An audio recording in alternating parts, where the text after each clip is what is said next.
одоо та ингээд богино хугацаанд асар хурдан шийдвэр гаргахын тулд хүнийг ирүүдэн шүүхүү, хүнтэй хүнлэг бус харьцууч гэдэг юм уу те. Тэгэнгүүт судалгаанд оролцсон хүмүүсийн нэг 11 нь тэгнэж байгаа. Хүнийхээ талаар муу мэддэгч байна, сайн мэддэгч бай. 11 нь ямар нэгэн байдлаар хүнийхээ талд гэж. Найдвар түшгэлсэн харилцаа холбоо гэдэг энэ үг надад их шин соргог байна. Тэгэхээр энэ шин соргог байгаа нь өөрөө дэлхийн нийт тийм шин соргог байгаа мó? Ер нь бид нар одоо мэдж байна уу? Ёс суртахууны мэдрэмж, ёс суртахууны луужин нь ингээд залуургүй болох эрсдэл манай мэргэжлийн салбарт үүсгээс гадна хүмүүсийн дунд ёс суртахууны үнэлэмж ингээд мэдээ алдна гэдэг л аюул. Монгол улсад бүтэн өнчин байгаа 2700 гаруй хүүхдийг хаана байгааг бид нар мэдэхгүй байна гэдэг. Одоо пострыг хүний эрхийн үндэсний комиссийн тайлангаас хэвлэл мэдээллийн байгууллага хийж ийн л да. За энэ юу юм бэ гэхээр энэ бол айц. Одоо нөгөө энэ hope based communication мөн үү, найдвар түшгэлсэн харилцаа холбоо мөн үү гэж биш. Энэ айлгаж байна. Бид нар айлахгүйгээр тэр хүмүүсийн одоо тэр ихтгэл найдварыг үгүй хийхгүйгээр мэдээллийг яаж түгэх вэ? Өмнөхөөсөө сургамж аавна. Алдаагаа мартахгүй. Тэгтээ айгаад суух биш. Айгаад цочирдоод одоо яана гэд ингээд тэ мэдээг алдаад ингээд цочирдоод суух биш. Энэ зүйлийг дахин давтахгүй тулд ингийн бүгдээрээ ингийн.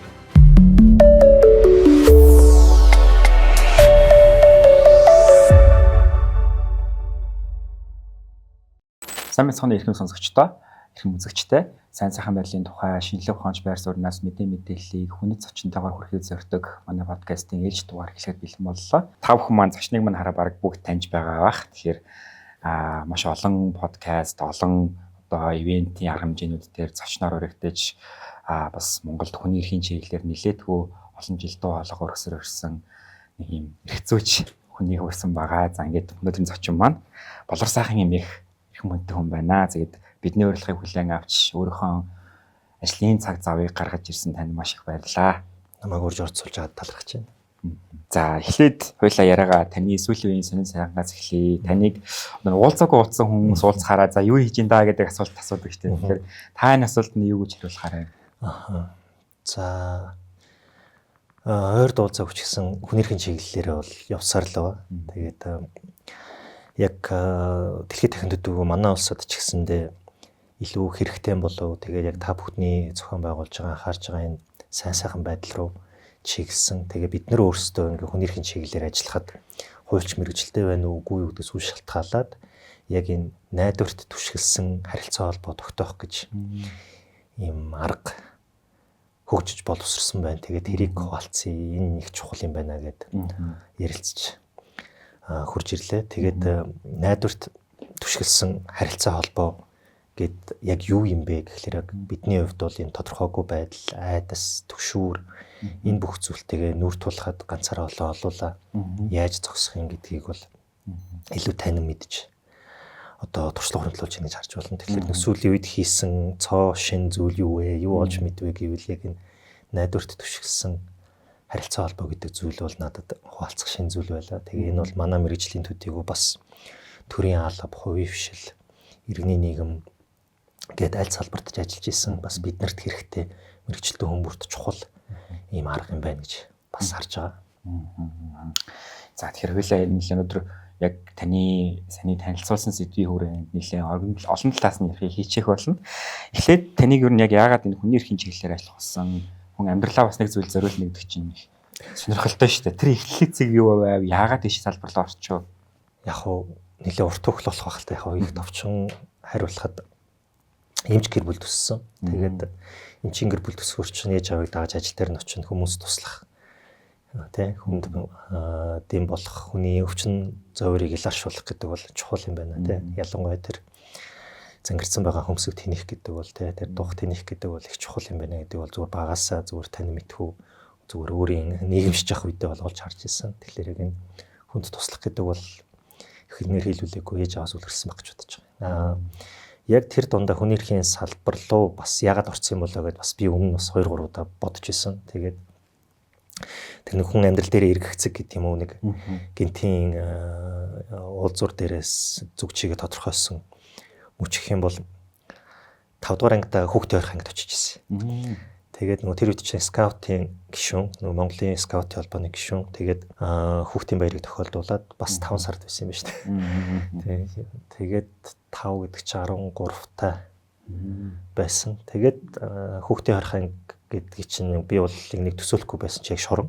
Тэр чинь шорондоо бол яг хүүхэд гэмт хэрэг үлдсэн юм аа гэд хүүхдээ хамгаалах, хүүхдээ сэргийлэх, хүүхдээ тордох, тий хүүхдээ нийгэмшүүлэх гэхээс илүүтэйгээр шоронд хорчт юм байна гэдгийг томчууд шоронд хорчт юм байна гэдгийг анхаарч ирсэн. За тэгээд сургууль сурж агаад мэрэгжил сонгох болоход яг эцэг эхийн шахалт нөлөөгөр бол эмч мэрэгжил гэхээс илүүтэйгээр хуульч мэрэгжлийг сонгож байгаа. Яг багасаа нөгөө эмчийн гэр бүл төссөн тэгэл үзэж харж байгаа бүх юм одоо эмнэлэг ангахын толботойгоос гадна тэр үед чи нөгөө манай үед чи Cartoon Network орж ижсэн, Cable телевиз орж ижсэн. Тэгээ Cable телевиз дээр уран зөвлөлт хүүхэлдэйн кино дундаас Johnny Quest гэх хүүхэлдэйн кино бай гардаг байсан. Тэгээ тэрний нэг одоо улирал дээр гарч байгаа онцлог нь юу гэхээр хүний тархины хөгжилтэй холбоотой. Одоо тарих танин мэдхүн тэр өгөгдлийг яаж цахим орчин руу хуулах юм?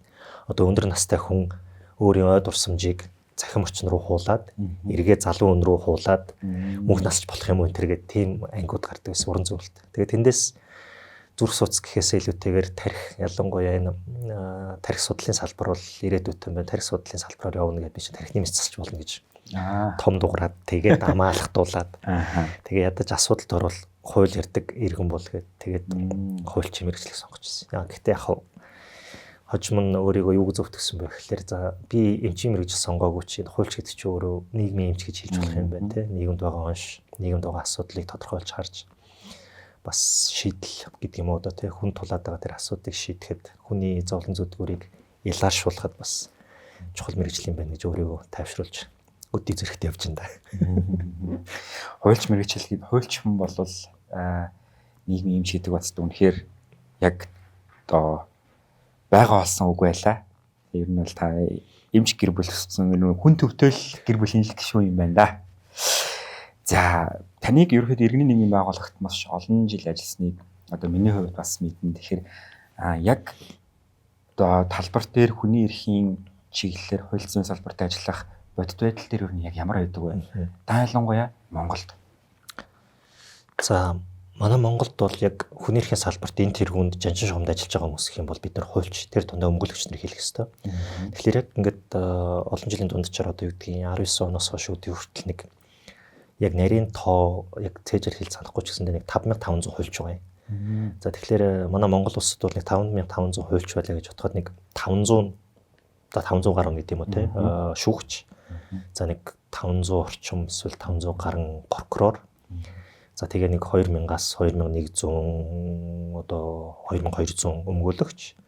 За тэгээд бусад одоо хуульчийн чиглэлээр ажиллаж байгаа өмгөөлөгч нар одоо хуульч нар гэх юм уу бусад хуульч гэдэг бид яриа сурцсан байдаг юм л да. Тэгэхээр бусад хуульч бол нэг 2200 2300 байгаа юм. Тэгэхээр нөгөө төрийн албанд шүүгч прокурор гэдээ ажиллаж байгаа хүмүүс байна. За тэгээд улсын өмгөөлөгч хийж байгаа хүн байна те. Улсаас цалинжаад улсаас санхүүжээд цалиулсан аваад ажиллаж байгаа хүн байна. За эсвэл яг өөрөө өмгөөл хийгээд дангаар юм уу эсвэл олуулаа нийлж байгаа хуулийн фирм байгуулад эсвэл нөхөрлөл байгуулад ажиллаж байгаа хүн байна те. Нэг бол ингээд компани хуульч гэдэг те арилжааны салбарт эсвэл санхүү хөрөнгө оруулалтын салбарт ажиллаж байгаа хуульч байна. Эсвэл бүр ингээд хууль тогтоомж дүрм журмын нийцэл гэдэг те ингээд бүр ингээд нарийсаад явж байгаа. Эсвэл бүр ингээд банк санхүүгийн салбараас гадна уул уурхай салбарч гэдэг юм уу те. Эсвэл бүр ингээд хөдөлмөрийн аюулгүй байдал тэргээд бүр ингээд нарийн мэрэгшээд хуульч мэрэгчлэлтэйгээ хавсраг байдлаар улам мэрэгшээ явж байгаа тийм бусад хуульч нар гэдэг бол байна л да. Зүгээр яг тэр дундаас хүний эрхийн салбарт ажиллаж байгааг ингээд медиа гэх юм бол бидний зүгээс нэг санах зүйл нь тэр хүмүүсийг хэн гэж харж байгаа вэ? Тэ бид нар тэр хүнийг хэн гэж харж байгаа вэ гэдгийг харах хэрэгтэй болчихж байгаа. Яаж нийгэм үнэлж чинь эсвэл олон нийт үнэлж чинь гэдэг. Тэгэнгүүт 2021 онд 2021 оны 12 сард стратеги академи гэх төрийн бас байгууллагаас манай Монгол улсад олон нийтийн хүний эрхийн талаарх мэдлэг, хандлага, практик ямар байна гэж судалгаа гаргасан юм. Тэгэхээр энэ маань юу яригдж байгаа юм бэ гэхээр хүний эрхийн талаар юу мэдж байгаа юм? Тэгээ хүний эрхийн асуудал тулгуур мөгц түүндээ хэрхэн хандаж тий асуудалд одоо хариу арга хэмжээ авчин. Тэгээд тэр нь өөрт нь тогтсон ямар туршлага байна тий өөрийн биеэр оруулсан нийгэм тогтсон ямар туршлага байна гэдэг харж байгаа юм л. Тэгээд тэр 21 оны 12 сард хийсэн судалгааны үр дүнгээ хараад үзэх юм бол юу гарч ирж байна вэ гэхээр ингээд иргэдийн дунд нийтлэгээрээ одоо ингээд ерөнхий байдлаар хүн бол эрх хэдлнэ, хүн бүр эрх тэгш, хүн бүр тэгшэр хэдлэх ёстой гэдэг ойлголт бол байгаад байгаа. Тэгвэл ерөнхий байдлаар байгаа буюу ингээд тухай. Одоо жишээлбэл тэр санал асуулгад оролцсон хүмүүс асуухад бол ингээд хүний эрхийн талаар та юу мэдэх вэ гингүүд би тийм эрхтэй гэдэг ингээд тийм жагсаалт тунхагладаг. Гэтэл яг тэрний цаад мөн чанар нь юу юм те? Тэр эрх ямар ач холбогдолтой юм? Тэрний нөлөө таны амьдралд ямар ингээд харангуйтаа яг буураад ирэх жишээ те. Тэгтээ залуу үе одоо өсөж дэмжих нь хэрээр бол ингээд бас ахис дэвшиж байгаа мэдлэгийн төвшин сайн байна. Хандлагын асуугаад үзэнгүүт та ямар нэгэн байдлаар ингээд асуудалд орлоо гэвэл тэр асуудлаа шийдэхин тулд хүний эрхэнд халдах уу гэдэг ийм агуулгатай асуулт асууж байгаа юм л. Янз бүрийн тэр нэг ийм 12 нөхцөлд оролцож тийм нөхцөл асууж байгаа гэсэн үг тийм. Одоо та ингээд богино хугацаанд асар хурдан шийдвэр гаргахын тулд хүнийг ирүүдэн шүүх үү, хүнтэй хүнлэг бус харьцах уу ч гэдэг юм уу тийм. Тэгэнгүүт судалгаанд оролцсон хүмүүсийн нэг 10-ны 1 нь тэгнэ гэж байгаа.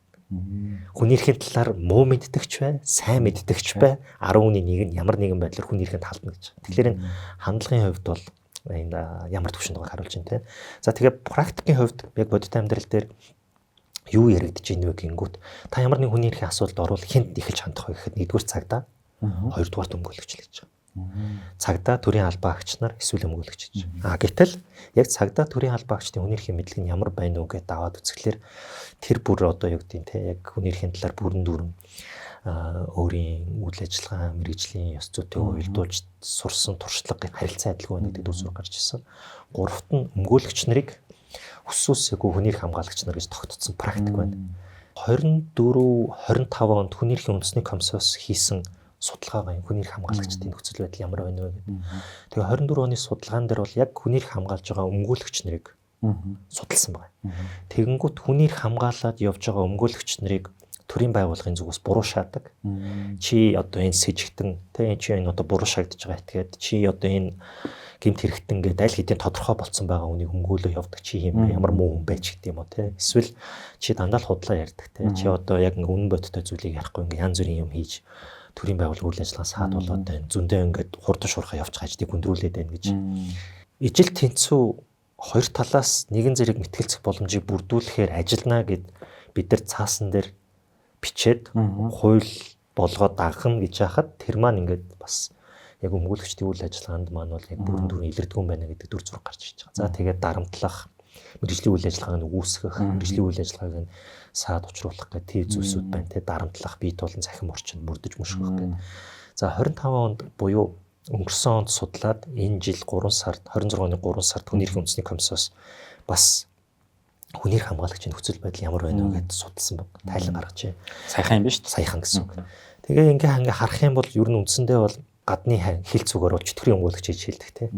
Тэрэн шиг одоо чи ингээ муу хүнийг ч гэсэндээ өмгөөлөд байдаг боль гэдэг ч юм уу те. Гэтэл бол үнэхээр бид нэр ингээ хууль дэдлэх ёс, арчилсан ёс, хүний эрх хэрэгчлөө, эрх тэгш байдал ярьж байгаа тийм нийгмийн үнэт зүйлстэй бол тэр чинь тодорхойлж байгаа нэг зүйл бол одоо шүүхэд хандах, шүүх тэрийг зүй ёсоор нь шударгаар шийдэх тухай ойлголт.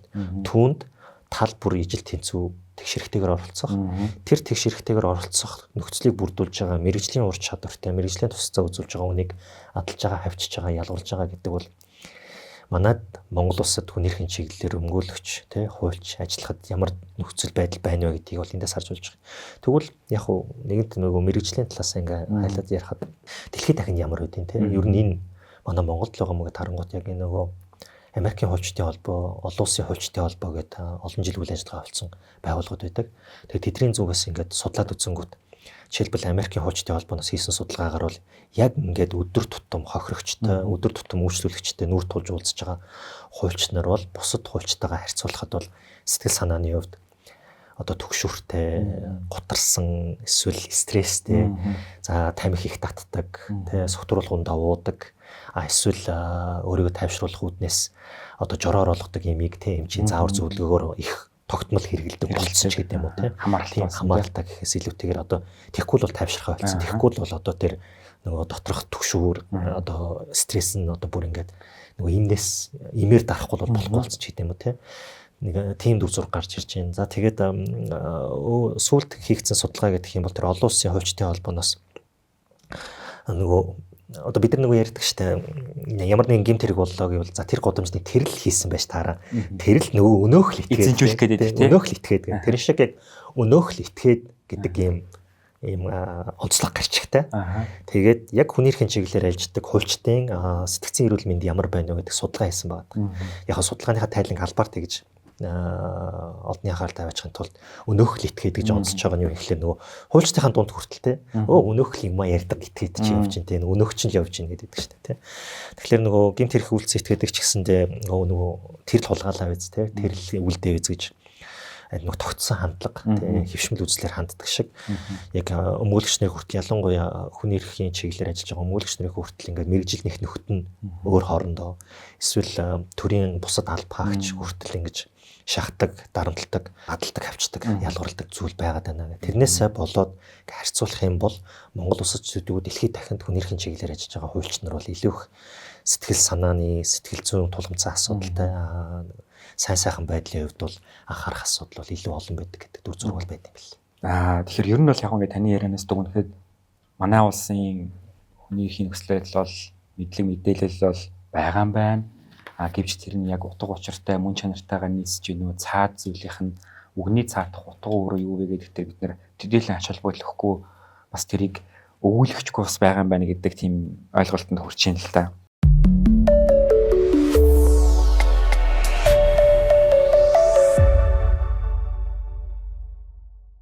Тэгвэл хоёлаа илүү нэг яг ярианы ихэнд дурдсан маш нэг гоё тодорхойлт байсан шүү дээ тий. Тэгэхээр найдвар түшгэлсэн харилцаа холбоо гэдэг энэ үг надад их шин соргог байна.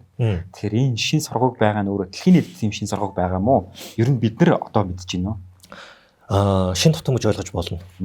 Яагаад гэвэл Томас Купс гэдэг Amnesty International гэдэг байгууллагад ажиллаж исэн ялангуяа энэ нөлөөлөл үзүүлэх чиглэлээр тий хүний эрхийн зөрчлөлөөс урьдчилан сэргийлэх хүний эрхийн зөрчил байгааг нь тасан зогсоох чиглэлээр төрөл бүрийн кампанит ажил аян нөлөөлөл хийжсэн туршлагатай яг ингээд хүний эрхийн асуудлуудтай нүүр тулаад ажиллаж исэн туршлага дээрээ тулгуурлаад бид нар ер нь яг яаж ажиллаад байгаа юм бэ? Бид нар ингээд урт холдоо үр дүнтэй байж чадж байгаа юм уу? Бидний нийгэмд үзүүлэх эерэг өөрчлөлт тэр үр өгөөжөө гаргаж байгаа юм уу те? Бид нар ингээд богино хугацаанд даруй үр дүн гэд алдаад байгаа юм биш үстэй гэж эргэцүүлсэн байна. Ингээд олон жил тасралтгүй ингээд хүний эрхийн саргалж ажиллаж байгаа яг туршлагаасаа харж байгаа зогсоод харсан байна.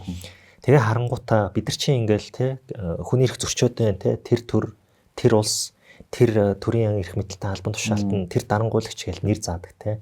Тэгэл ийм зөрчил гаргажээ гээл те ингээл олонд зарлаад одоо шившгэлдэг те. Тэгэл тэрийг хараа тэр ямар муухай юм хийгээвэ гэдэг. Гэтэл ингэж нэр зааж олдны анхаарал тавьчих хуруугаараа чичилж байгаа чинь яг бидний хүсэж байгаа үр дүнг авчирсан уу гэдэг асуудал байна.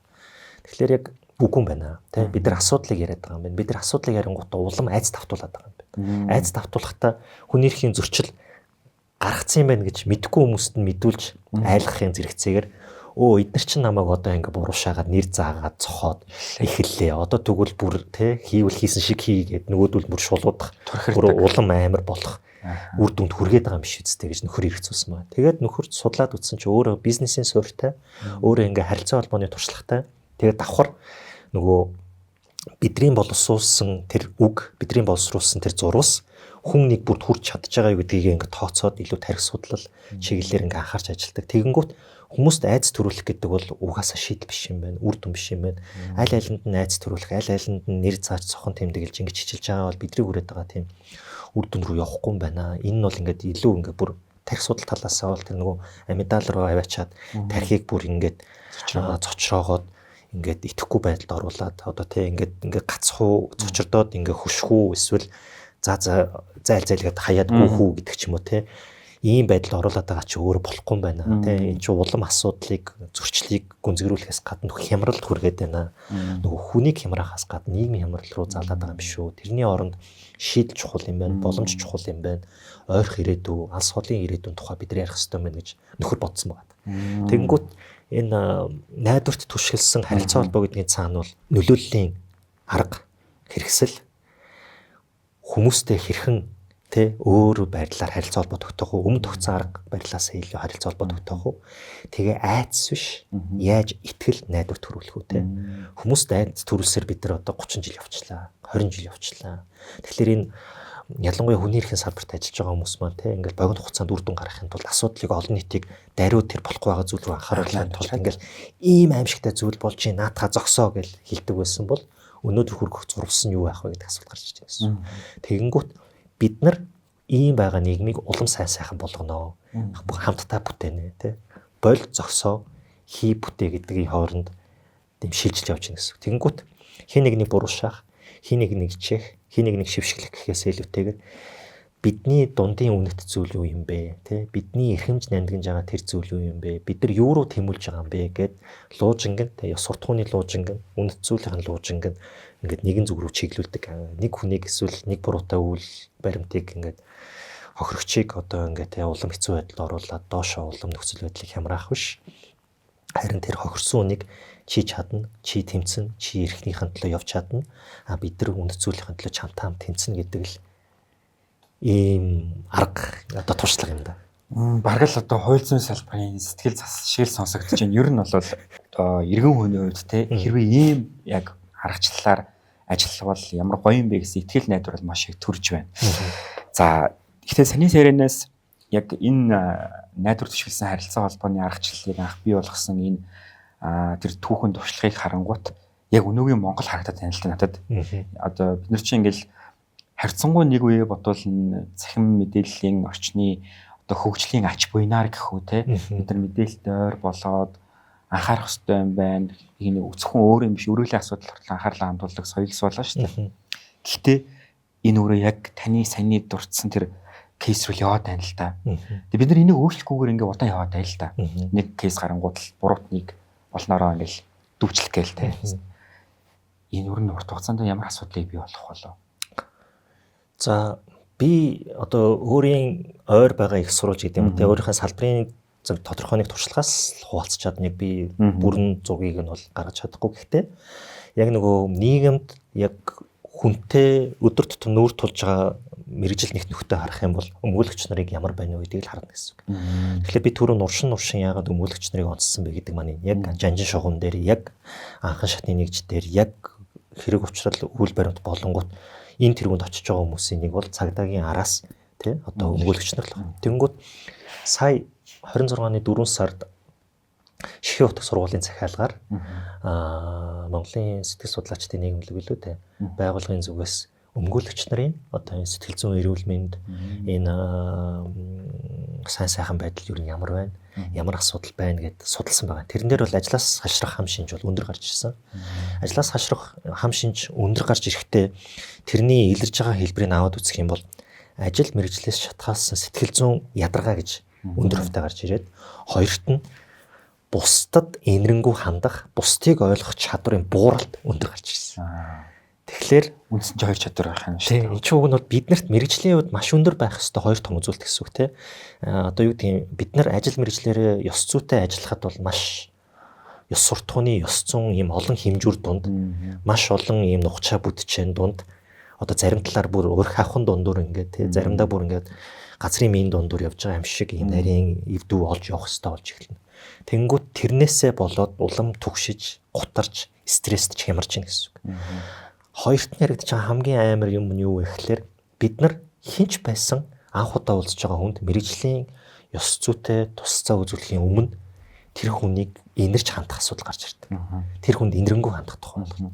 Гэтэл манай өмгөөлөгчдийн тунд ингээд нийгэмд ингээд маш их хүний эрхийн зөрчил, маш их гэмт хэрэгтэй зөрчил ингээд өдөр тутам тулж ирэнгүүт нь хайжамдаа инэрэнгүү хандж байгаа тэр үйл нь одоо ингээд бүр улам туйлддаг. Одоо инэрэнгүү хандах нь улам туйлдаад эхэлдэг гэсэн үг. Одоо тэрийг залхах нь шүү. Залхах нь тий. Одоо юу гэдэг инэрэнгүү хандахтаа одоо инэрэнгүү хандчихлаа юм л да тий. Одоо тэр хүнтэй уулзахад бол яана одоо энэ хүн ч охирцсон байна шүү дээ. Энэ хүний энэ асуудлыг шийдэх хэрэгтэй байсан чи шийдэг байна шүү дээ гэд инэрэнгүү хандах зүйл байгаа юм тий. Тэнгүүтээ энийг би мэдж байгаа. Тэгээ энэ хүний өмнөөс би өмгөөлөд явсан ч тэр төрлийн тогтолцоо, тэр бүтэц, тэр систем маань болохоор эргээд энэ хүнийг маань улам хохироондоо гэд тэр хүн цаана одоо итгэл үнэмшил байхгүй залхаж ийн гэсэн. Найдвар алдчихлаа шүү дээ. Найдваргүй болж эхэлж байгаа гэсэн. Тэр нөгөө таны хэлж байгаачлаа яг тэр нөгөө залхах fatigue үүссэн тий. Тэгэхээр яг нөгөө тухайн хүний compassion fatigue буюу тэр нөгөө инэрнийг үүсгэхдээ одоо ингээд туйлдж чинь залхаж чинь гэж харж болж байгаа. За өөр өмгөөлөгч нар найз одоо манай үеийнхэн гэдэг чинь бид нар чинь 70 дүүлээ төгссөн.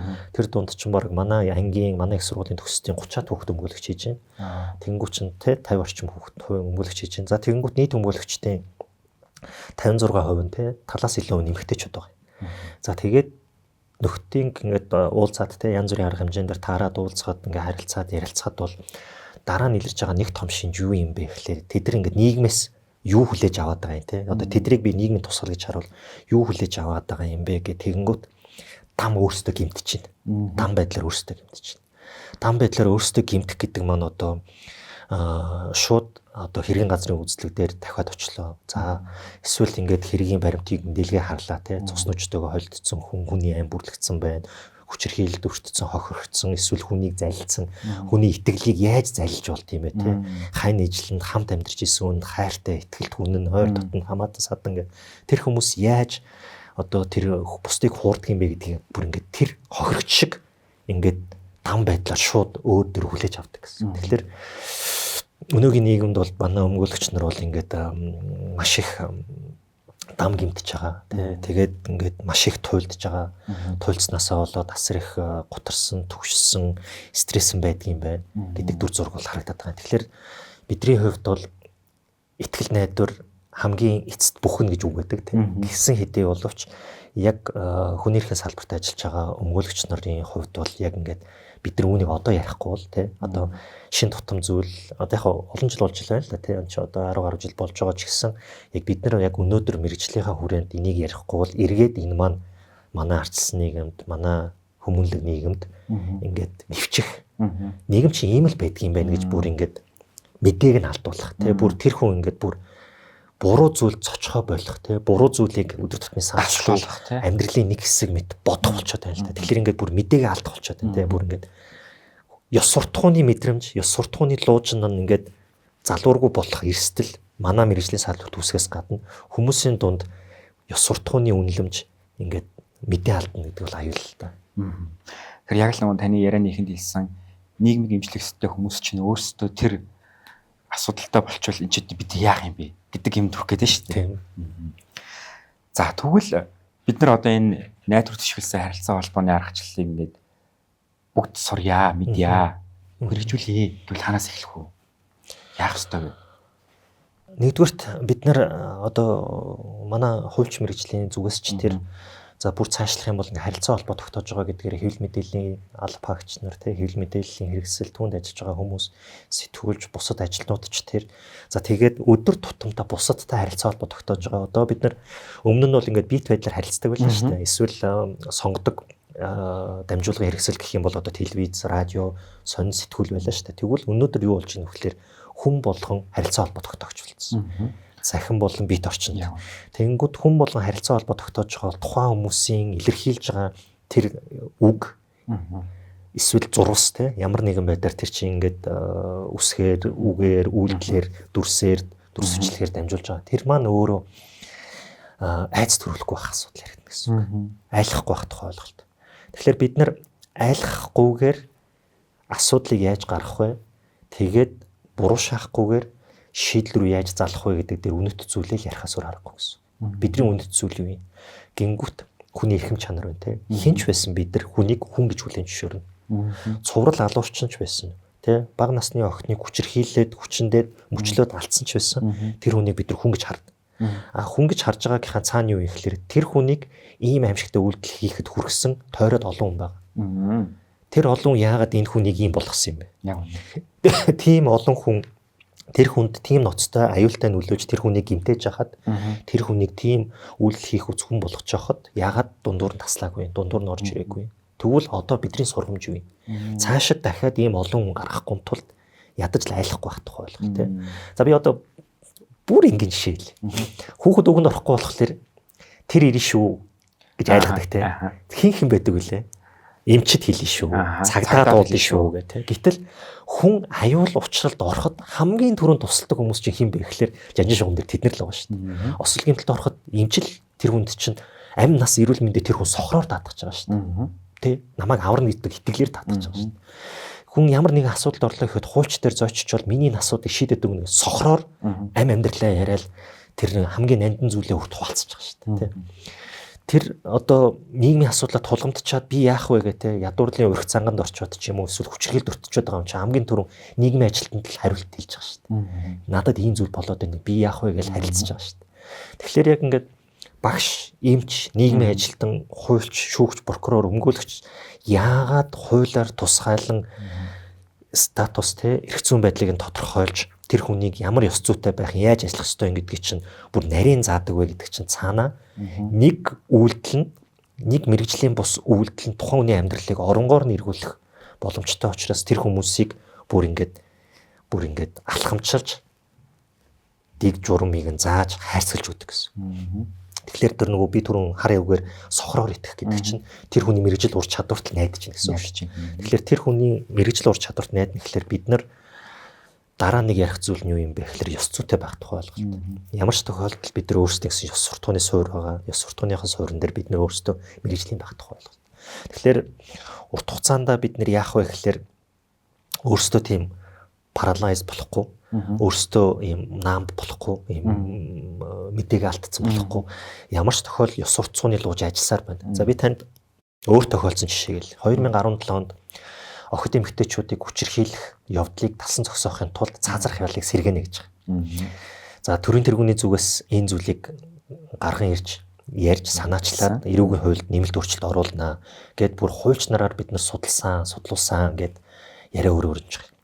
За тэгээд нийгмийн яриа хэлцээ өрнөнгүүт юу болсон бэ гэхэлэр манай хуульч нар ер нь цаазрах яллыг 2015 онд халах эртэтсэн. Энд болоог байсан байхгүй. Нийгэм ингээ айчмдаа ингээ засраа сайжраад эхлэхээр бид нар цаазрах яллыг сэргээх байсан чинь ингээд цаазрах ял дэмий гэж ярьсаар байгаад энэ хүнийх ярьдаг хүмүүс боловцсон гэж байгаа юм.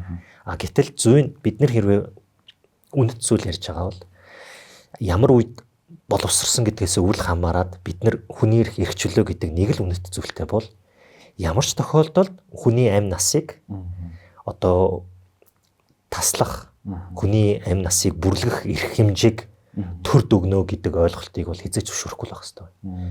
Тэгэхээр хэн нэгний буруутай үйл ажиллагааг одоо бусдад нэр зааж баба гэж нөгөө шившиглэх нэр заах чинь цаазрах ял дээр яг адилхан гэсэн үг. Зүйн тэр хүн яагаад тэр гэмт хэргийг үлдсэн? Тэр гэмт хэрэг үлдэх нөхцөл байдал яагаад бүрдсэн? Хэн юу хийх ёстой байсан чинь хийгээгүй алдсан гэдгээс л эхлэх тухай ойлголт яригадаад байгаа. Тэгэхээр ингээд нуршаад ахлаар нэгдүгürt өдөр тутам бид нар хийх зүйл байна. Бид нар харилцаа холбоон дээр айц төрүүлэх зүйл бидэрт байж болохгүй юм байна. Итгэл найдвар шийдэл санал болгож авах юм байна. Эсвэл ядаж би хувьдаа үүнийг буруу гэж бодож байна. Би буруу гэдгээ мэдээд байна. Гэхдээ би нотолж чадахгүй байна. Миний мэдрэмж надад буруу гэж хэлээд байна. Туслаач гэж хэлж болно шүү дээ. Хүнээс тусламж гуйна гэдэг бол буруу зүйл биш. Гэхдээ аливаа туслаач гэдээ яваад байхаас илүүтэйгээр хамтаараа гэсэн үг.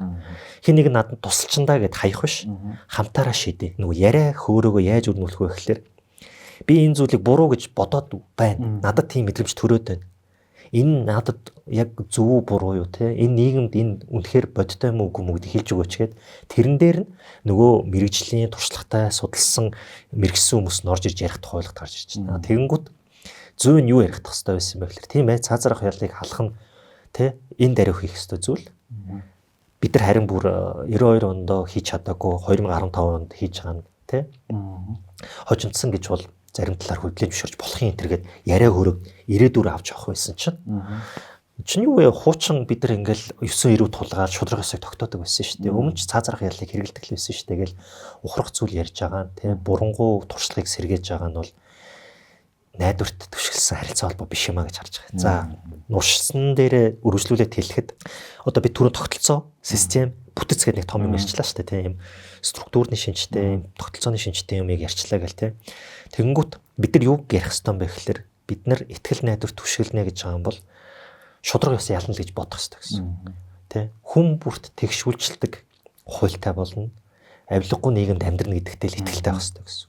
Тэр итгэлгүй бол хүмүүс авилга аваад идэм бэлээ би авилга авчи. Эсвэл авилга авал сайхан амьдраад байна шүү дээ. Ягаад би ингэж амьдрч болохгүй гэж гээл тэр ёс суртахууны гэрэл самхаг тэр ёс зүйн луужингаа эвдэл хайчих юм бол тэгэл бид нар сайн сайхан нийгмийг цогцлооно гэдэг зүйл байхгүй болно гэсэн үг. Тэгэхээр хувь хүндийнхаа төвшөнд ч төдийгүй хамтаараа бид нар юу руу зорих вэ гэдэг зүйл их чухал болчихж байна гэсэн. Тийм байна.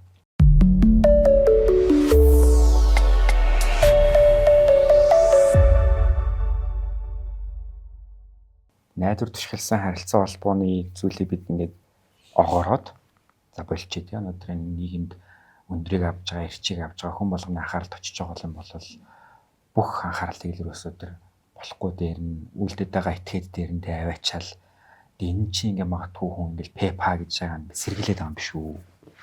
Тэг бодож нөхцөл рүү аваачаад байгаа юм биш үү гэж бодож болох юм аа. Тэгвэл бид нар айлахгүйгээр тэр хүмүүсийн одоо тэр ихтгэл найдварыг үгүй хийхгүйгээр мэдээллийг яаж түгээх вэ? Манай хуулийн салбарын нэг онцлог бол бид нар нийгмийг ирээдүйд яаж зохицуулах вэ? Ямар зүйл гарч ирвэл тэрийг бид нэр хэрхэн шийдэх вэ гэдгийг бас төлөвлөдөг. Эсвэл өнөөдөр болсон үйл явдлын эсрэг ямар арга хэмжээ авах вэ гэж өнөөдөр бас өдөр тутамдаа практик тогтоогоо явж байгаа онцлог байна. Тэгэхээр юу болсон бэ гэж ярьж байгаа бол тэ үйл баримт тэр учрал тохиоллыг бид нар зөндөө ярьж болж байна.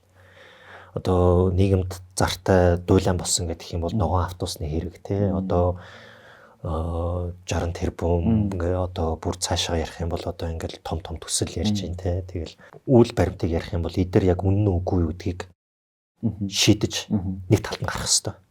Болсон бэ гэдэг тал дээр. Ирээдүйд бид нар ямар байх ёстой вэ гэдэг дээр шудраг ёс гэдгийг бид нар харах зүйл ялангуяа энэ Монгол улсад төдийгүй залуучуудын дунд ч гэсэндээ яагаад ингэж жагсаал цуглаан болсон бэ те. Яагаад балбад бүр ингээд үмэн дэгдсэн бэ те. Хүчирхийллийн аргыг залуучууд бүр сонгосон бэ гэдэг чинь тэнд би түрүү нөгөө туйлдах гэж нэг үг хэлсэн дээ. Тэр хүмүүс ч бүр ингээд туйлдаад бүр ингээд өөрийнхөө амьдралыг ийм л байх ёстой юм байна гэдэгтээ итгээд бүр ингээд сайн сайхан руу тэмүүлэх боломжтой гэдэг дээр бүр боломжийг хүртэл мэдрэхээ болоод тэр хүмүүс чинь цөхөрж ийн л да. Энэ бүр цөхрлийн илрэл байсан гэж харж болж байгаа юм л. Тэгээд тэр цөхрлийг хагалж байгаа одоо тэр дартай торхыг тесэлж байгаа очлуур юу байсан бэ гэхэлэр яг өөртөө адилхан хүмүүс байж ич яагаад баян тансаг тасархаа болцсон юм бэ гэдэг асуулт байсан. Сошиал медиагаар тийм өнөөдөр чи инстаграмаар тэгээд тэр Непалийн балбын залуучуудын тэр тэмцлийн очлуур манад болсон. Тэр чинь юу ярьж байгаа юм бэ гэхээр зөндөө хоолой хүмүүс ингээл инстаграм дээр бол бүр ингээ хитээцсэн тасархаа амьдралыг үзүүлсэн шүү дээ. Тэр яг адилхан 20 настай хүн яг адилхан өнөөдрийн цалин хөлс үнэлэмжээр аваад үзэх юм бол тийм зүйлийг олж чадах юм уу те. Бизнес эрхлээд бизнесийн байгууллагад ажиллаад хуваарай аж ахуй эрхлээд бид нар тэр зүйлийг хүчрхүү дийлэх үү гэдэг бол юу бодит үнэн бэ гэдгийг харуулж байгаа шүү дээ. Тэгэхээр тэр залуучуудын хувьд ч гэсэндээ шудраг ёсыг шаардсан. Тэ тэгэхээр эндээс бидний дүгнэлт юу вэ гэхээр юу болсон бэ? Юу байх ёстой вэ гэдгээс юу гэхээр би буруу гэж бодож байгаа тий миний энэ бодол зөв юм уу гэж нэгнээс асуух. Тийм ээ чи зөв бодож чинь чиний олж хараагүй зүйлийг би олж харлаа. Энэ буруу байна штэ гэж олуула чанга дуурах гэдэг бол эхний алхам. Энэ бол итгэл найдварт түшгэлсэн харилцаа холбооны эхний зүйл гэж харж байна. Манай монголчуудын хөрсөн дээр бол зөндөө олон ийм зүгэр үгнүүд байгаа тий. Сайн санааны үзүүрт шарт тос гэл тий. Амны бэлгээс аштын бэлэг гэл бид нар ингээд ирээдүр чигсэн өнөөдөр хэцүү байсан ч яг ингээд бидний үлгэр домог хүүхэд байхаас бидрийг хүн болгож хүмүүжүүлж исэн суур бол амьдрал богинохон үхэл ойрхон чиний амьдрал хизээж дуусч болно. Энэ амьдралаас битгий тийм энэгшид тасаж хамааралтай байгаарай гэдэг зүйлийг багаас биднэрт өсгдөг. Зан заншил уламжлалын хэм хэмжээгээр үхэл ойрхон энэ амьдрал тасах энэ шиг шаардлагагүй эд хөрөнгө хэрэггүй. Тэгээд хэрвээ эмээ өвөө амьсгаа хурааж байгаа амьсгаа хураахынхаа өмнө өөрийгөө бэлдэж байгааг харах юм бол тэгэл эд зүйлээ тараагаал ингээл за би ингээл ганц дээл надад бааруу гэл ингээл явж исэн туршлага байдаг. Тэгэнгүүт ийм соёл иргэншлийн соёлын хэм хэмжүүрийн суурин дээр байгаа хүмүүст тийм баян тансаглал эд хөрөнгө өмч харуулна гэдэг бол өөрөө хитээцсэн тууширсан зүйлийг харуулж байгаа учраас харилцаа холбоо бид нар бусадтай тогтоохдоо юу яригдж байгаа юм бэ гэхээр надад туслаач гэж гуйх гэдэг бол зүгээр ихний алхам байж болно. Гэхдээ энэ нь бусдаас хамааралтай болгочтой. Тэгээ би бусдаас би л энийг зөв бодоод байна уу буруу бодоод байна уу гэдэг хүнээс асуух хэрэгтэй байна шүү. Та зөв гэж бодож байгаа тэр зүйл чинь дотоод үнний дуу хоолой танд байгаа. Үнний дуу хоолойг бид нар жоохносоо дардаг дуугаа олдог, өөрчилдөг, эсвэл өөр болгодог, эсвэл өөр дууг дагаж дуулдаг болдог. Чимээг болгодог тийм. Нэг бол чимээг болгодог. Тэгэхээр тэр үнний дуу хоолойгоо хизээж мартаж болохгүй. Үнний дуу хоолойгоо бусад үнний дуу хоолойгоо нийлүүлж дуулна л гэсэн үг. Нийлээл гэсэн үг юм. Тийм. Тэгэхээр энийг ив санааны нэгдэлж гэж хэлж байгаа. Тэ тухайн нийгмийн төлөөллөө боломж хийж байгаа, алсын хараага зоринч гэж байгаа. Энийг ямар ч нэр томьёогоор илэрхийлсэн бай. Бидний гол санаа бол өмнөний дуу хоолойг л одоо түгэх гэдэг санаа явж байгаа. Тэгэхээр найдвар зохиосон харилцаа холбоо гэдэг чинь болохгүй зүйлийг болохгүй гэж бити хараа, сайхнаар хараа гэх тухай биш. Харин надад асуудал байгаа. Би энэ хөдлөө дуурай. Чамд асуудал байна. Хоёулаа адилхан асуудалтай юм биш. Нэгдэл та энэ тухай юм биш үү? Нэг өөр бас нэг үндсэг байна л та. Монголд ингээд хүний эрхийн тухай ярих хүмүүс хэрэв миний эрхийг зөрчөөг бол би дугаал бай. Тэ наа чинь баг ингээд хүний эрх гэдэг чинь баруун ингээд барууны те киноноос л хардаг зүйл гэж бид нэр ойлгох гэдэг. Харьцангуй одоо бол арай өөр болж байх шиг байна. Гэтэ яг энийг одоо тоогоор илэрхийлж чадахгүй байна. Яг ийм үзэл бодолтой байгаа хүмүүст энэ зүйлийг бид нар яаж ойлгох вэ? Бидний ингээд за жишээн дээр ярив. За оюутан бай. Цагийн ажил хийхээр тохирсон бай. Цагийн ажил хийхээр тохироод ажиллаад одоо 100 цаг ажиллаад цалингаа авъя гэсэн чинь чи тийм юм хагалсан, тийм тооцоо дутаасан, тэр хүнээс мөнгө авах байсан чи тэр хүнийг алдсан. Тийм учраас чи 100 цагийн хөлс чинь тэ одоо тэдэнд төгрөг байсан боловч би тэрнээс чинь тэдэнд төгрөгийг суудгасан чамд өгнөхгүй. Чи баяртай тэ гэж хэлж боллоо гэж бод. За энэ бол хөдөлмөрийн мүлжлэг тэ орчин цагийн болцлол. Тэгэхээр энэ юу яригдж байгаа нөхлөөр хоёр тал харилцаа холбоо тэ тогтоосон хөдөлмөрийн харилцаанд орсон тэ ажил олгогч ажилт хоёр болоод ажилласан. Тэгээд тодорхой хугацаанд тухайн хүнийг одоо янз бүрийн байдлаар шалтгаалаад тэр нь үнэн үү гэдгийг бас тогтоох ёстой л доо. Гэхдээ зүгээр үнэн гэдээ хоёлын ярьчих тэ. Тэгвэл энэ бол хөдөлмөрийн мүлжлэг байлаа гэж бод. За тэгвэл тэр олон цаг ажилласан хөлсөө авах гээд би одоо яах вэ гэд нөгөө хүн чинь ингээд дарамтанд ороод өөрийгөө арчаагүй ямар муу санаагүй ийм юм мэдэхгүй бахтай яа чи эсвэл чи юу ч хийж чадахгүй ингээд би тэ одоо ингээд цагийн ажил хийж чадахгүй юм байна штэ гэж өөрийгөө гутаасан байж болно тэ. Тэнгүүт уламжлалт хандлагаар бол яа гэм бэ гэхээр одоо манай өмгөөлөгч нар хууч нарын зүгээс та хүн үнэхээр хэцүү байдалд оржээ. За наад чинь бол ингээд хөдөлмөрийн тухай хуулийн ийм зүйл залзуурчдсан байна. За одоо ингээд тэр хүн бол муу хүн байна. Бид нар тэрийг шийдэх ёстой. Бид нар тэр хүнд хариуцлага тооцох ёстой. Таныг хохироочихжээ. Тийм. Тэнгүүт за ламсран оюутан хохирогч. Ламсрангийн айдсыг би арилгасан уу? Арилгаагүй. Тийм. Зүгээр нэг буруутан гаргаж ирээл нэм шэм хийж байгаа тийм. Нэрийн загаал цохлоолж хичлээл буруу шагаал заачиж байгаа гэсэн. Найруудаарч суурилсан хандлага яг яах ёстой бэ? Энэ харилцаан дээр яаж явах юм бэ гэхээр өнөөдөр та дуурч байна. Сайн байна, зөв. Тань шиг ийм олон асуудалд орцсон, эсвэл асуудалд орох эрсдэлтэй хүмүүс өөрийгөө одоогор мэдэхгүй байж магадгүй. Эсвэл тантай хамт өмнө нь ажиллаж байгаад ингэ явцсан хүн байсан уу? Эсвэл таны дараа ч гэсэн ингэ ажиллаж байгаа ийм хүн байгаа юу? Тэгвэл хоёулаа таны эрхийн төлөө явхаас гадна бас тэр хүмүүсийг дахиж тэгж хохирохгүй байхын төлөө явж байгаа юм шүү. Тимийн тулд хоёулаа одоо яах вүлээ? Та надад алив хэлж өгөөч, ярьж өгөөч гэд танаас би мэдээлэл сонсохдоо, танаас би үйл баримтыг сонсохдоо хизээ юм хагалсан, хизээ тооцоогоо алдсан, хизээ хідүүнээс мөнгө авах байсан чинь 200 мянга гэдгийг 20 мянга гэдээ дутуу бичсэн энэ төр гэдгийг ярихдаа таныг буруушааж, таныг хохирогч гэж нөгөө улам нөгөө лаг шаварлуу чинь чихэх биш. Лаг шаварнаас чинь гарахын зэрэгцээ бусад хүн тэр лаг шаварлуу орох үедээ гэдэг байдлаар сэргийлж ярина л гэсэн үг. Тэгэхээр ингээд жижигхэн асуулт асууж байгаа үнцэг юм шиг боловч яг нөгөө тэр хүний оюун санааны төдийгүй одоо байгаа тэр тоглоомын дүрмээ шаардлагатай бол яаж өөрчлөх юм гэдгийг харах талаасаа ярина л гэсэн санаа л байна. Зөв. Эсвэл асуудлыг шийдэх явцдаа өвчлөн сэргийлтийг өөрт болон өөрөөр бусад хүртэл хамтд нь бий болох юм тухай юм ба штэ. Тэгэхээр нөгөө шийдэлгээд ярих чинь нөгөө нэг өдрийн дотор болохгүй ч гэсэндээ ядаж энэ хүнд болсон үйл явдал дараа дахиж болохоос сэргийлнэ гэдэг чинь нэг алхам. Тийм зүйл байхгүй болчвол ахиц дэвшил тий. Тэгээд тэр нь хадгалагдчихвэл тэгээд одоо хөгжлийн зам руугаа явж байна тий. Сүүлийн жилүүдэд Монгол улсад хүний эрхийн нөхцөл байдал ер нь та ямар байгаа гэж хэлэх үү? Зарим хүний нүдээр бол одоо хэвээр үнэхээр чангараал дуу хоолойгоо өргөөл чигтэйхэн сайхан болж байгаа юм шиг нөгөө талдаа үгүй юм шиг тий. Магадгүй энэ цахим орчин нөлөөтэй хэвээр л байгаа бах. Таны хариулт юу вэ? Сүүлийн 5 жилийн хугацаанд хүний эрхийн үндэсний комиссоос манай Монгол улсад хүний эрх хэрэгжүүлээний нөхцөл байдал ямар байваа гэд өөрийн хууль заасан эрх хэмжээний хүрээнд жил бүр улсын хурлд илтгэл илгээдэг. За сүүлийн 5 жил гэдэг дотор бол нөгөө цар тахлын үеийн нөхцөл байдлыг ч гэсэндээ хамруулад намайг хариулж ийн гэж болгоо. Тэгэхээр цар тахлын үеэр бол бид нар маш их хүний эрхийн асуудалтай нүр тулсан. Маш олон хүний эрхийн зөрчил үүссэн. Тэрийг баримтжуулж ийм байна штэ гэдгийг бол хүний эрхийн үндэсний байгууллага бол улсын хурлд бол таниулсан.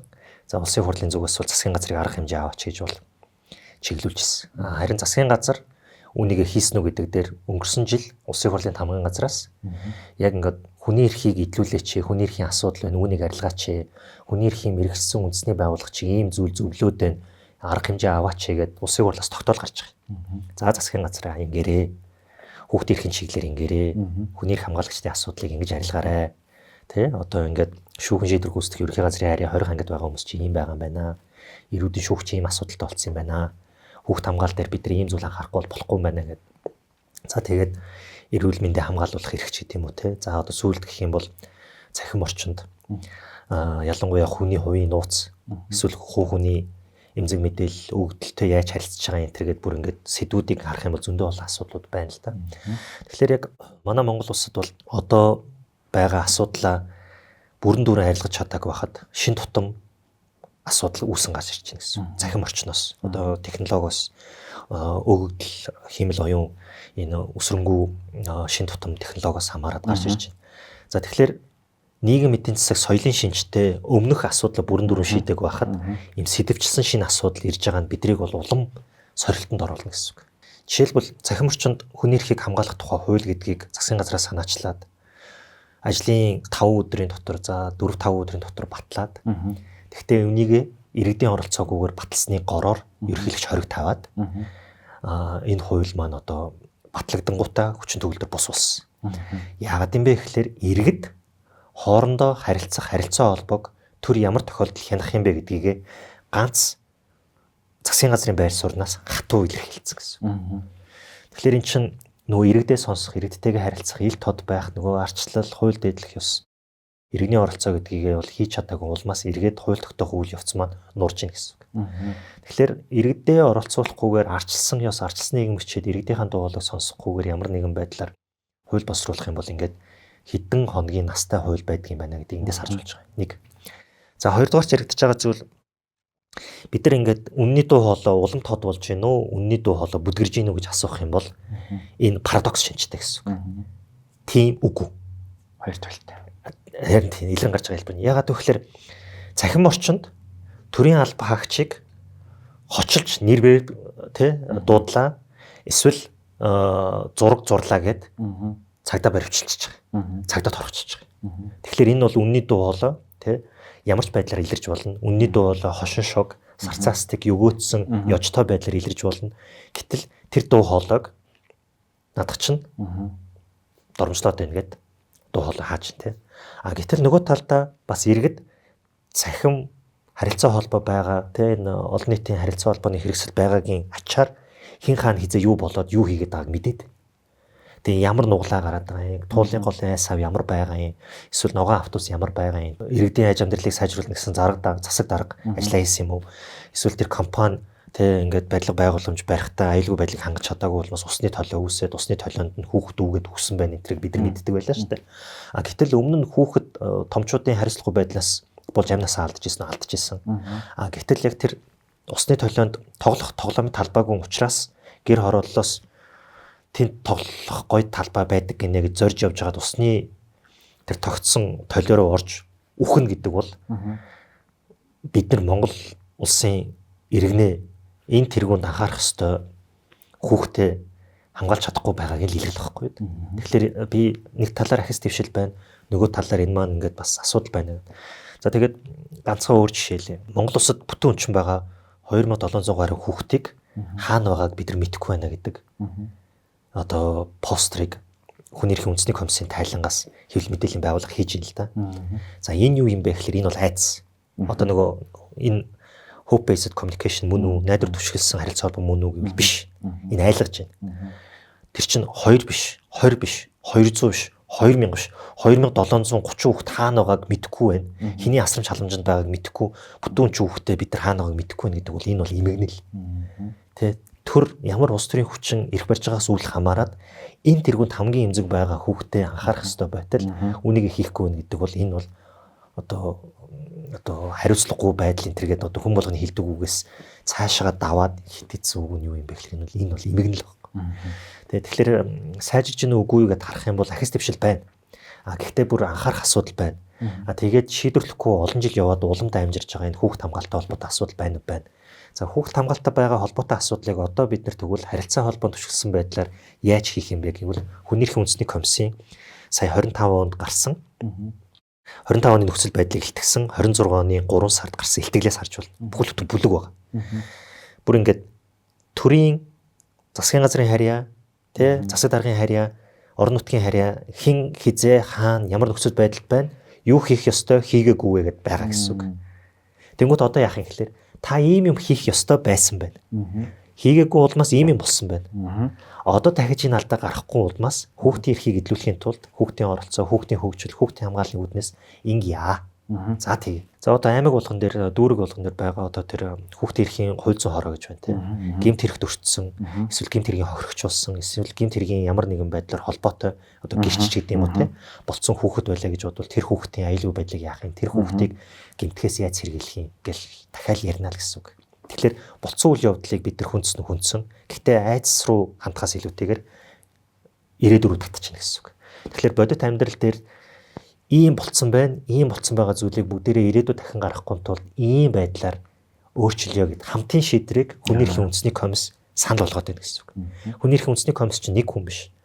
Олон мэрэгсэн хүмүүс байгаа. Тэгээд бусад салбарын бүх мэдээллийг төрд байгаа, төрийн бус байгууллагад байгаа, хувийн хвшилт байгаа мэдээллийг татчихагаад энэ зөрчил гарчлаа гэхээс илүүтэйгээр энэ байгаа системийн чинь алдаа энэ байна. Энэ системийн алдаанаас болоод ийм онш тавьж байна. Энэ оншийн хүрээнд дахиж ийм одоо юу гэдгийг системийн алдаа гаргахгүй тул ингэж ажиллаач гэж ярьдаг гэсэн. Тэгэхээр Хүний эрхийн үндэсний комиссийн илтгэл бол уг нь яг тэр hope based communication буюу найдварт түшиглсэн харилцаа холбооны том нөлөөлийн арга хэрэгсэл гэсэн үг. Том нөлөөлийн арга хэрэгсэл. Тэгэхээр таны асуусан асуултанд хариулахад сүүлийн жилүүдэд бол бид нар маш олон хүний эрхийн зөрчилдөд нүүр тулсан. Тэрнээс болж ухарсан зүйл байна, тий. Хүчирхийлэл гарсан, гэр бүлийн хүчирхийлэл, тий. Яг ковидын цар тахлын үеийн 20-ны үеэр бол гарсан.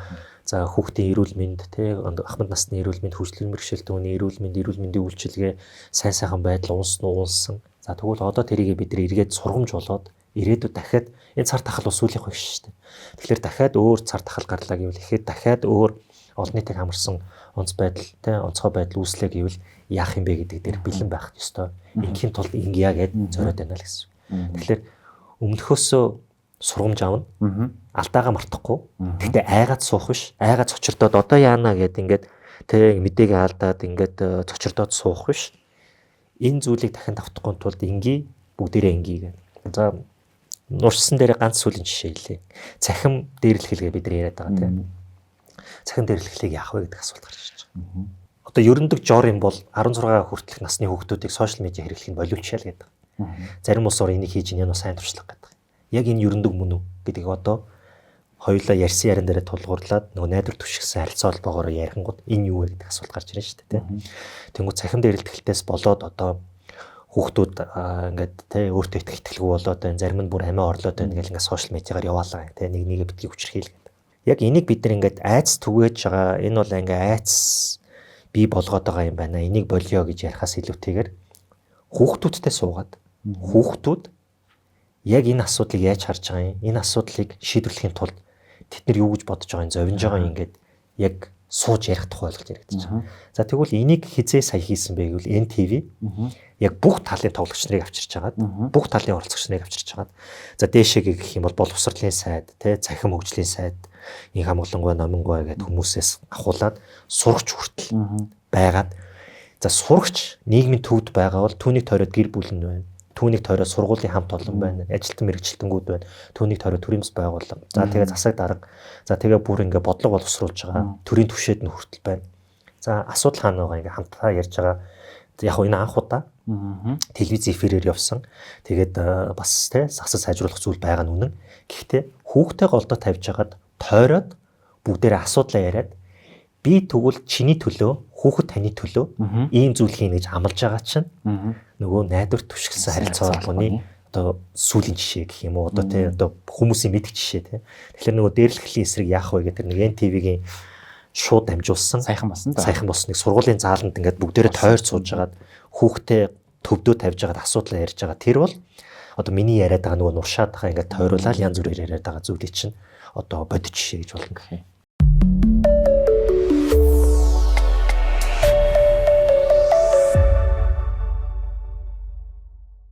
Хэвлэл мэдээллийн хэрэгслүүд түрүүнд хаавал нэг жир иргэн хүртэл баг мэдээллийн сувг шиг болчлаа гэх тээ. Тэр бол үнэхээр үнэн. Гэхдээ томоохон мэдээллийн хэрэгслүүд альва нэг олонний сэтгэлгэсэн гэмт хэрэг эсвэл одоо нэг олонний анхаарлыг тавьчихын тулд санаа зоригтой болон эсвэл урьдчилан сэргийлэх сайн санааны үднэс гэж хэлэх юм одоо тий. Мэдээлэл түгээхдээ их тийм хурц өнцгөөс олныг одоо хүүе чингчлэн штэ гэдэг байдлаар хандсан хэрнээ тэр мэдээг үзсэн иргэн одоо яах вэ гэдэгт хариулт авч чадахгүйгээр зөвхөн би өөрөө өөртөө найдах хэрэгтэй байна гэдэг нэг өнцгөр очиод дуусгаад байдаг. Тэгвэл хэвлэл мэдээллийн хэрэгслийн төлөөллүүдэд та хандаж энэ өнөөдрийн яриад байгаа сэдвийг үйл хэрэгт болгоход юунаас эхлэх ёстой гэж хэлэх вэ та? Найдвар түшиглсэн харилцаа холбооноос өмнө аль хэдийн улс орнууд туулаад үзсэн туршлага дээр тулгуурлаад хэвлэл мэдээллийн байгууллага юм өөрөө удирдах байгууллагатай байх юм байна. Тэ хэвлэл мэдээллийн байгууллагууд маань бол ингээ өөрөө өөрсдийнхөө асуудлыг өөрсдөө хилцээд өөрсдөө тэр ёс зүйн дүрмөөс ахиулдаг байвал цогцолтой байна гэд манай Монголын хувьд бол яг үүний илэрлэл нь хэвлэл мэдээллийн зөвлөл гэдэг байгаа. Хэвлэл мэдээллийн зөвлөл дээр хэвлэл мэдээллийн ёс зүй гэж байгаа. Яг нь тэрний юу юм гэхлээр нөгөө code of conduct гэж ярьдаг штэ. Тэгэхээр ямарваа нэгэн мэргэжлийн үйл ажиллагаа явуулахдаа юуг удирдлах болох вэ гэдэг хим хэмжээ болгосон тийм ёс зүйн хим хэмжээний хүрээ бол байдаг. За тэгээд тэрийг редакцууд тэрийг хэвлэл мэдээллийн байгууллага хүлээн зөвшөөрөөд өөрийнхөө байгууллагын ёс зүйн дүрмийг гаргаж болно. Бас тэр хэвлэл мэдээллийн байгууллагын ёс зүйн дүрмийг үлгэрлж дагах тэрний зарчмыг тэ ажилтнуудаа ингээд заагаад зөвлөөд өөрсдөө удирдлага болгоод явах бүрэн боломжтой. Тэр дотор бол бидний яриад байгаа зүйл бол байдгийг. Жишээлбэл одоо за хүүхд ирэх дээр ярих юм бол тий хүүхэд хохирогч болсон байдлаар шууд харуулахыг одоо сайшаахгүй тий. Тэр чинь өөрөө юу яриж байгаа гэхээр бид нар нөгөө өмнө ярьсан шүү дээ нөгөө дам гимтэх гэх тий. Тэгэхээр шууд ингээд телевизийн эфирээр эсвэл тэр шууд дамжуулгаар одоо тэрийг үзэж байгаа хүн тэр мэдээллийг авч байгаа хүн тэр мэдээллийг сонсож байгаа хүн бол шууд дам гимтэж байгаа шүү дээ нөгөө. Тэр чинь юу юм гэхээр зөвхөн нөгөө хуульч өмгөөлөгч нар жанжин шугам дээр ажиллаж тий. Одоо дам байдлаар гимтдэг тэр нөгөө vicarious trauma гэдэг нь шүү дээ. Дам байдлаар гимтэж байгаа ч одоо бүр нөгөө хэвлэл мэдээллийн хүлээн авагч нарт хүртэл тулж ийн гэсэн үг шүү дээ. Тэгэхээр энэ бол аюул. Тэгээ таны хэлсэнчлэн тэгээ нөгөө би л одоо ингээл MMA бодол явж байхгүй бол тий өстө найдалдаг хүн ямар амар нийгэм бэ гээл тэр хүнд тийм айц төрлөөлвөл тэр хүн бусдад итгэх байвална. Бусдад итгэх байвал нэг чинь бусдад найдах байвал нэг чинь нөгөө сайн сайхан амраа амгалны амьдрал байхгүй болно. Сайн сайхны төвшинч унаал, улам түгшээл, улам айцтай болно гэдэг чинь бол аюул. Тэгээ би нөгөө тархичин өөрөө яаж ажилтдаг юм бэ гэхээр та сэтгэл судлал талаас нь сайн мэдэх бах. Яг нөгөө айц давтцсан тархи тэр амигдалаач бол ингээд за ийм л байвал баруун гээл бацчдаг штэ. За би их муухай бүдүүн баргаар жишээд хэлье. Ийм л байвал баруун гээл бацчдаг тий. Тэгвэл улам сайн сайхан болно. Улам ахиж дэвшин. Улам ингээд потенциалны нөөц боломж дээрээ тулгуурлаад өсөж дэвжих дэгэх боломжтой гэдэг зүйлийг хүн төрүүлэхээс илүүтэйгээр за энэ л болж ивэл баруун тий. Энэ амьдрал ингээл хангалттай. Энэ нөхцөл байдал ч хангалттай гэдэг хүнийг ингэж барих эрсдэлтэй байдаг. Тэгээ тархич гэсэндээ өөрөө оюун дүнэлт хийж байгаа загварчил нь бол юмыг хялбарчлах дуртай штэ. Тэгэл яг л ингээл нэгэн хэвийн амьдралаар явбал өдөр тутмын цагийн хэмнэлээр яваал байгаа хүмүүс ч сүултээ энэ цаг хугацаа ямар хурдан болчихоо гэдэг штэ. Гэтэл цаг хугацаа хурдан болоогүй штэ. Таны л тарих тэр өдөр тутамдаа нүүр тулж байгаа үйл баримтыг л сайхан хурангуулаад базаал ерөнхийлөөл танд оюун дүнэлт хийж дурсамж санамж болгоод байгаа болохоос цаг хугацаа бол хурдлаагүй те. Тэгэхээр миний хэлэх гээд байгаа зүйл юу юм бэ гэхээр тэр хүмүүсийн цаг хугацааг битгий гацаагаарай тий. Тэр хүмүүсийн дурсамж руу битгий халдаарай. Яг үнэхээр хүний анхаарлын төлөө ийм нийгэм болчиход байна л да. Хүн анхаарал дутмагшиж байгаа нийгэм гэдэг шиг хүний анхаарлын төлөө хэвлэл мэдээлэл болчиход байна л да. Гэтэ хүний анхаарлын төлөө нийгэм гэдэг бас хүний амьдралыг битгий жингийн тухай дээр тавиач л гэж. Түрүүн таны ярианд нэг ийм өгүүлбэр явсан л та. Хин нэг хүний эмзэг нарийн мэдээлэл, эрхэм нэгэн чанар те алтар нэр хүнд тухайн хүний одоо dignity гэдэг нэг хүрээний дотор бид нэр юм ойлгодог. Түүнээс ч одоо миний хин нэг нэтгээд ярьсан дурсамж хүртэл миний одоо хувийн нууц хүртэл орж байгаа шүү дээ. Тэгээ энэ болгоныг олон нийтийн сүлжээн дээр тавиад дэлгээд тэр хүний хамгаалах гэж байгаа нэртэйгээр тухайн хүнийг эргээд өгөөж болгож өгөөд байх нь өөрөө асар том эрсдэлийг л авчираад байна шүү дээ. Тийм. Энэ бол ерөөсөө тэр хүний оршихуйг үүсгэж байгаа л гэсэн үг. Тэр хүнийг хүн гэж үзэхгүй байна л гэсэн үг. Таны хэлсэнчлэн dignity буюу хүний эрхэм чанар гэдэг бол тухайн хүнийг хинч байсан байгаагаар нь хүлээн зөвшөөрөх, хүндэтгэх тухай ойлголт. Тэр хүнийг байгаагаар нь хүлээн зөвшөөрөхгүй байна. Тэр хүнийг бүр хүндэтгэж хүнч гэж харахгүй гэсэн үг. Тухайн хүнийг анхаарал татах арга хэрэгсэл эсвэл анхаарлыг төвлөрүүлэх нэг олз, ашиг, хонжоо гэж харж байгаа үйл явдлыг бид нар өөрсдөө хөвөлтнөж болохгүй. Тэгэхээр нөгөө бид нар заримдаа тэр нөгөө дуйлан шууганыг хараад мэдээд сонсонгуудаа ямар дуйлантай шуугантай юм харчваа энийг хүмүүст хэлчихье гэдэг бусдаа хуваалцаад байдаг. Тэр дарж байгаа товчлуур чинь цаана тухайн хүний амьдралыг ингээд улам нурааж байгаа, эмтэлж байгаа, за бүр эвдэлж байгаа ч байхыг үгс харахгүй. Тэгэхээр бас тэрийг бид нар өөрсдөө мэдэхгүйгээр трол болчихж байгаа юм л да. Трол гэдэг чинь зөвхөн юм захиалгатай мөнгөтэй тий хийдэг ажил биш. Трол гэдэг чинь үндсэндээ бол ямар нэгэн худал зүйлийг тий ямар нэгэн зохиомол зүйлийг үнний эсрэг одоо өөрөө харуулчихж байгаа дуурчиж байгаа этгээдийг л трол гэж мээр санаад байдаг байхгүй. Тэгэхээр үнний эсрэг та өөрөө мэдэхгүй трол болчихж байгаа шүү л гэсэн санаа. Би өнөөдрийн ярианаас ямар ч хэлсэн итгэл найдварыг гарц байгаа юм байна. Үе энэ чинь бас хороо ертөнц чинь бас алдаагаа сайжруулж байгаа юм байна. Бид нар чинь маргааш гэдэг чинь бас гэрэл гэгээтэй байгаа юм гэсэн их тийм сайхан мэдрэмжийг авлаа. Тэгээд ярилцлагын төгсгөл танаас би Монголд нэг юм хүнийхийн төлөө ер нь за өөрөөр бусдын төлөө биш юмаа гэхэд те өөрийнхөө төлөө хүртэл дуурахж байгаа тэр хүмүүст би юу ч өөрчилж чадахгүй гэж бодож байгаа ч юм уу те итгэл найдраа алдсан байгаа хүмүүст зориулаад та юуг зөвлөмөр байна? За нөгөө комедианчууд ч нэг юм панчлайн тавьд юм лээ шүү дээ. Тийм нэг өгүүлбэрт ингээд нэг гол мессежээ хүргэх те гол санаагаа зурс болгож дамжуулах гэдэг. Тэгэхээр нэгдүгээрт та ямар ч мэрэгчлээ байсан, та хаач юу хийжсэн, хэлийн чандад байна уу, өөрийн их орондоо байна уу, эсвэл гэртээ байна уу, төрийн алба, хувийн хвшил, иргэний нийгэмд те эсвэл олон улсын хөдөлмөрийн зах зээл дээр байна уу гэдгээс үл хамааран нэг зүйл бол та өөрөө живж байгаа бол живж байгаа үедээ та хүн авч чадахгүй. Тэгэхээр та өөрөө живж байгаа бол эхлээд өөрөө тэр живж байгаа гүн гүнзгий орцсон байгаа тэр нөхцөл байдлаас гарах маш чухал. Манай хуульчдын хувьд ч би түрүү хэлсэн те гадаадд төдийгүй дотоодд хүртэл манай хуульч нар бол маш хэцүү эмзэг нөхцөл байдал байдаг. Тэгээ сэтгэл санааны хувьд готрол төвшил, стресс нь өөрөө дамжираад зарим нь бүр депресс руу унахыг чи үүсгэх аргагүй те. Тэгэхээр бидний өөрсдөө мэдэхгүй байгаа болохоос биш те маш олон зүйл байгаа. Тэгэхээр нэгдүгээрт та өөрөө живж байгаа бол живж байгаа хүмүүстийг авч чадахгүй. Нэг. Хоёрдугаарх нь бол бидэнд аврагч байхгүй. Бид нар нэг нэгэндээ аврал. Хэн нэгэн гаднаас гарч ирээл биднийг аврагч болоод те хэн нэгэн биднийг ингээ сайн сайханд хүргэнэ гэсэн юм баг. Ялангуяа монголчууд бидний хувьд бол монгол хүн нэг нэгэндээ их орон гэхүү нэг нэгэндээ аврал гэж бас нэг хэвшмээр санагдаад байна. Хэрвээ та хэлийн чандад байгаа бол монгол хүн нэг нэгэндээ их орон. Хэрвээ та их орондоо байгаа бол монгол хүн нэг нэгэндээ аврал гэж нэг нэгийг хардаг баймаар байна. Энд чинь өөрөө цаана юу яригдэж байна вэ гэхээр бид нар ямар нэгэн цогцлох гээд байгаа юм бэ гэдэг дээрээ хүртэл хүмүүнлэг иргэний арчилсан нэг мэдгийг чинь суурил байгаа юм л да. Яг тэрийг би ингээл нэг жоох ингээл янз бүрийн үгээр ингээл эвлүүлэл хэлж байгаа нэг зүйл байгаа. Тэгээд гуравт нь хэлхийг хүсэж байгаа санаа бол түүх баатруудын тухай биш харин өөртөө итгэсэн жирийн иргэдийн түүх байдаг л гэдэг нэг үг хэлмээр санагдаад байна. Тэ.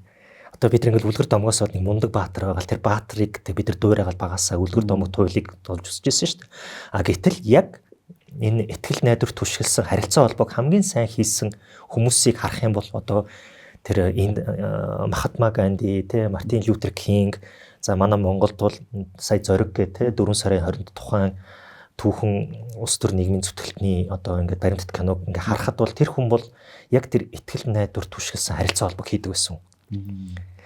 Өнөөдөр манай нийгэм ийм байгааг бид нар ийм болохыг зорж байна.